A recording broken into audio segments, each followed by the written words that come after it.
what your broker does with your orders. Hi, it's Charlie giving you Saturday's video. This really applies mostly to people who are trading CFDs. If you're trading Forex, so if you're trading Forex, CFDs, stock indices via CFDs, or spread betting here in the UK as well, which most people are trading CFDs or Forex out there in the market. Now, there's a lot of conspiracy theories out there where people have this thing that they think brokers are taking the other side of your trade. Well, if you buy, they're just taking it onto their own book, and so they have a vested interest in you losing money and all of that. Now, I'm not saying that there aren't brokers around the world in some maybe some far-flung areas around the world where that sort of thing can go on. But any half decent, reputable broker, they don't really need to do that. And let me explain why. So let's do this in simple terms. So if you've got a broker who has, let's just keep this really easy, and they've got 100 people who are buying whatever the market is. 100 people are buying at that moment in time, and let's say 50 people are selling. Okay, so what they actually do is they want to just offset those trades with each other. So that's what they do. So in effect, their exposure, so they're exposed at this point. So but they can offset 50 of those people that have bought that whatever given market against the people that are selling. So they're just offsetting one another essentially. So there's no risk, there's no exposure for the broker at that point. So where they do have an exposure is this additional 50 who have gone long.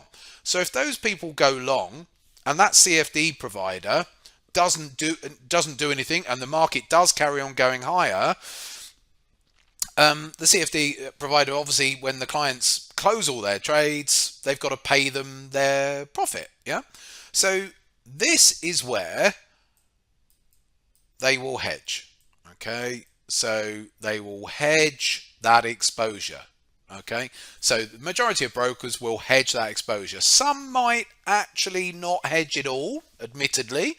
But the majority of brokers these days will just hedge that. So they'll just hedge that into the physical market so that if you are one of those additional 50 that are not offset over here with the people that have been selling and the market carries on going higher and you close out your position, you go, oh, great, I've made £150. Great.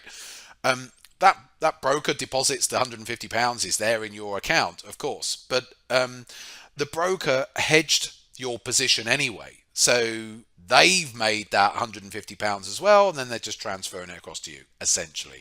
So now there are some brokers who might hedge, let's say 40 of those clients, so they'll hedge 40 and they might take a little bit of risk on themselves. So 10 of those clients they haven't hedged, and and they think, oh, okay, well, we'll see. If the market rolls over and everything else is hedged, so they're just making their money purely on the transactional cost, the commission, the spread.